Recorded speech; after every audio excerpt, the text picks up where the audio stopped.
This is the METS POSTCAST, your instant game reaction for the New York Mets. Part of the Locked On Podcast Network. Your team every day.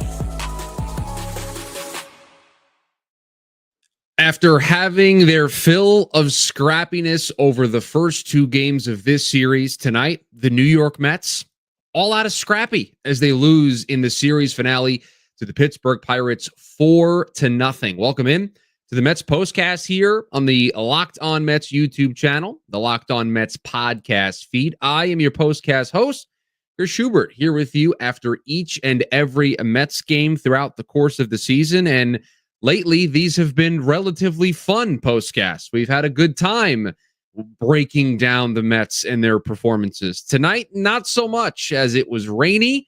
Questions about why this game started when it did, considering the rain that poured down in the second inning. A disappointing performance from Clay Holmes and a quiet night offensively for the New York Mets.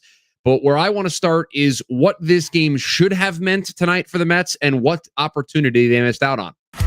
This is what you'll be talking about. When you look at a baseball calendar throughout the course of the regular season, I think there are series that you circle. We've mentioned a couple of them here on the postcast in the past. When you match up against the Phillies, when you play the Braves, when the Cubs, who are just in town, when you're playing some good teams, you're playing your division rivals, you're going to circle those games on the calendar. You're going to circle those series on the calendar. But I also think you circle series like this one. You circle a series where a bad baseball team is coming to your park. You're not going there. They're coming to you. You get the home cooking. You're sleeping in your own bed. You're in front of your fan base. You're in front of your crowd, your fanatics, and you should take care of business against a team like this for 3 games. And let's face it, the Mets won 2 of the first 3 games of this series, and they had an opportunity to sweep today, but they didn't play their best baseball in the first 2 games of this series, but they found ways to win. They found ways to push enough runs across and to get the 27 outs that are required for them to win these baseball games. But they did not have their best baseball over these last couple of days, and they certainly did not have their best baseball tonight. And this is one that you're going to put on a list that is a missed opportunity. You should sweep this team. You're at home. They're a bad baseball team. You won the Paul Skeens start. You were getting enough from your bullpen before today, 6 1/3 scoreless innings just in this series, and you weren't able to push anything across tonight. We'll get to the offense here in a second, but I worry about us looking back on the season and putting this game on a list of missed opportunities if this team falls short in the division by a game or 2 or miss out on a certain wild card spot because of a game or 2. And so you hate to put this game on that list, but it deserves to be on that list. Clay Holmes struggled tonight. It was a weird one. The second time this season that Clay Holmes has had a weird rain start. He had that game against Washington that was delayed twice. First at the start of the game, just like this one was, but then delayed again when he was on the mound in the bottom of the first inning. About 45 minutes worth of rain delays for Clay Holmes during that start. And tonight it was a 15-minute or so delayed start. And then in the second inning of this game, a monsoon rolled through Citi Field, and it was raining pretty hard for Clay Holmes on the mound. It was the hardest rain that they were going to see all night, so they decided to just play through it. But it was a tough environment for Clay Holmes tonight. Gave up a couple of home runs after that being a bright spot for this pitching staff, not giving up the long ball. It was a couple of them today, 2 of them from Clay Holmes, and he started fast. A quick 1-2-3 inning, put up a 0. You're feeling good. The good times continue to roll for this pitching staff. And then, okay, a 2-out home run in the second inning, just a killer. A 2-out home run, just can't have it. You can't have home runs in general. But to get 2 outs in the inning and be nearly out of it with another 0 before giving up that home run was really disappointing. But okay, bounced back in the third, a 1-2-3 inning. In the fourth, got 2 outs very quickly, and then found himself in and out of trouble, but another 0. So, all right, Clay's going to settle down. He's going to throw 6 innings, going to allow 2 runs. Mets offense should be able to do enough. It's not to the standard of Clay Holmes with how good he has been, but a fine Clay Holmes start of 6 innings and 2 runs certainly felt like it was in our fortunes. Now, it was another inning and another 2-run home run there in the 5th. He then had a 1-2-3-6 to finish it off. The final stat line for Clay, 6 innings, 7 hits, to 4 earned runs, 1 walk, and 4 strikeouts. ZRA ballooned to 3.14. and the 2 home runs allowed. Just a bad night at the office for Clay Holmes. They have been few and far between. He has been excellent for a large portion of this season. Just did not have it tonight. Did not help that he was pitching in a downpour there in that second inning, because you noticed that when the Mets went to bat in the bottom of the second, the grounds crew was working overtime to put some extra dirt down on the field and try to dry things up. They did not do that in the top part of the inning for Clay Holmes. He had to work through those struggles. And what's interesting is the umpires, Major League Baseball, the teams, they all have the weather information. They all have the weather data. We couldn't delay the game a little bit more to make sure that that weather didn't impact the game at all. I mean, again, the Mets didn't have anything offensively tonight, so not like it would have mattered, but you start this game knowing that this rain is coming in the second inning. You don't want to delay it another half hour, 45 minutes to make sure the hard stuff is in the rearview mirror. The hard stuff is not going to impact the integrity of the game, and you just move on with the day, and you maybe start the game an hour late. Instead of a 7:10 start, you start at 8:10. You still get the game in. Yeah, it's a late night for people at the ballpark, but weren't a lot of people at the ballpark anyway because of the forecast. So just felt like a short-sighted approach by whoever it is that makes that decision. I think the home team has some type of say in that, but just felt like we could have waited an extra 45 minutes, maybe an hour, and not had that rain impact Clay Holmes in the second inning, because it definitely impacted him. Didn't have his best stuff, was working on a shorter amount of rest than usual. So a lot of different factors that combined for Clay Holmes struggling tonight. But he's been great in bouncing back. He had that rough opening day start, bounced back really nicely. So I anticipate we'll see a bounce back performance from Clay Holmes here moving forward. So a missed opportunity for the Mets, a disappointing night for Clay Holmes. Let's talk about the offense. We'll talk about a decision that was made a little bit later in the game that I actually liked from Carlos Mendoza. We'll get to all of that here on the other side. Getting these supplies you need from the site made for the skilled trades, Supply House. Whether you're in plumbing, HVAC, or electrical work, Supply House, the reliable way to order products online. They've got an easy-to-use website that is packed with helpful resources and the latest product info to help you get the job done right. Plus, with a complete inventory of, let's check my notes here, over 200,000 parts. Yeah, that's not a typo. From 400 plus top brands, you'll find exactly what you need delivered fast from coast to coast. Perhaps maybe you need some help with an order. Well, Supply House offers expert support and industry-leading service, so you're always going to talk to a real person.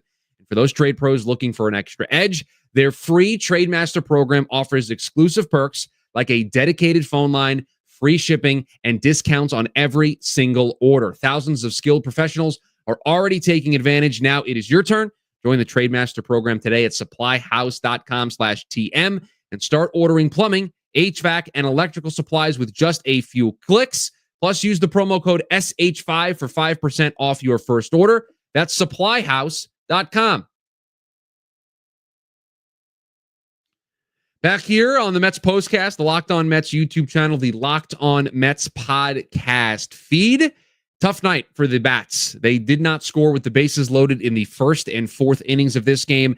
Didn't have a ton of base traffic overall.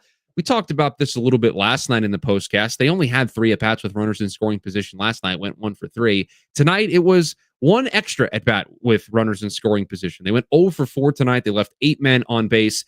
The opportunities were few and far between, but the ones that they did have, they did not cash in here. First inning, you get a 1-out hit from Mark Vientos, who was in the 2 spot. Juan Soto, his first day off of the season, had started every single one of the first 43 games for the Mets. Carlos Mendoza had to convince him to take a day off with an off day tomorrow. You're not going to get too many spots like this to rest a guy like Soto. Played in 157 games last year for the Yankees, so 5 times throughout the year they were able to get him a day.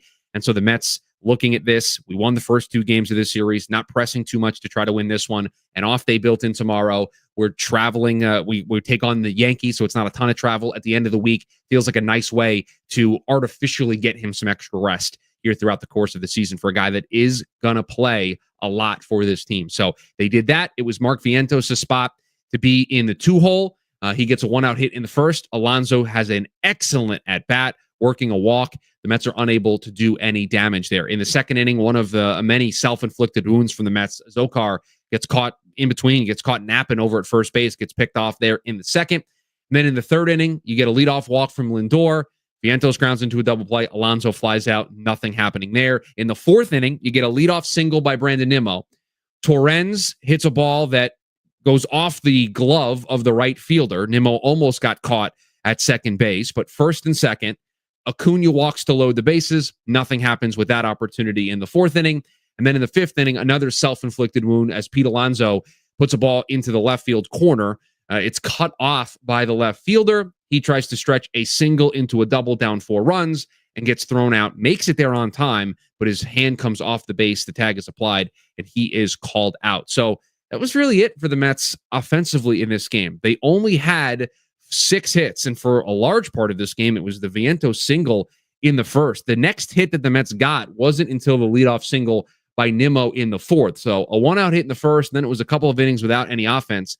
And you look at the top part of the lineup, you went 2 for 10 between Lindor, Vientos, and Alonso with 2 strikeouts. You did draw 2 walks, but not a whole lot doing there for an offense that, let's face it, through the first 2 games of the series, they weren't doing a whole lot as it is. They had a walk-off in the first game, only scored 4 runs. Yesterday, it was a 2-run affair for them offensively. So they were grinding it out the first 2 games of the series, did not have that scrappiness, weren't able to grind it out here tonight. An interesting thing that happened in this game is the Mets, down 4 runs in this one, decided to use this as an opportunity to get Luis Angel Acuna some reps in center field. The defensive change that they made after pinch hitting Brett Beatty, they moved Acuna to center field to get him some reps out there. And you know what? When you're down in a game, I like trying things like this. At some point, we anticipated Luis Angel Acuna to be out there in center field to find ways to get him into the lineup. Same with Jeff McNeil.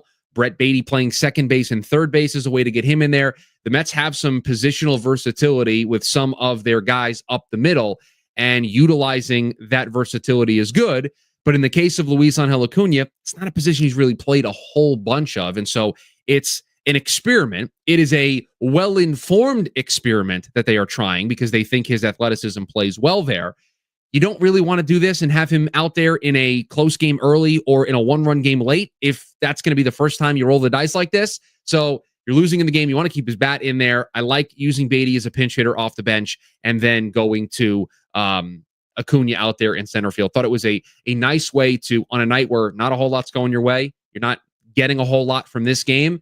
I thought it was a nice way to try to get something out of today by getting Acuna out there in center field. It is a off day for the New York Mets tomorrow. Off day. What are those? Haven't been many of those for the New York Mets as of late. It is an off day, and then it will be a 3-game series starting on Friday with the New York Yankees, the first Subway Series of the year. I'm sure that's going to get all of us a little bit more excited. That's not just a regular run-of-the-mill series in the middle of the season. That one has a little extra juice. It's Juan Soto's return to Yankee Stadium since signing with the Mets. I fully anticipate the boos for Juan Soto in his return to the lineup, and we will get to see, as we've had a couple of times so far this season, we will get to see the resiliency of this Mets team. I'm looking up at the SNY postgame. They're providing me with a little bit of a statistic here that I did not have written down. Only the second time this season that the New York Mets have been shut out. So a rare offer for the offense so far this season. So even on nights where we have thought this offense has been subpar, to be nice about it, they've still been able to scratch some runs across. That other shutout was April 9th against Miami. So a tough night for the Mets. They leave 8 men on base. They're 0 for 4 with runners in scoring position.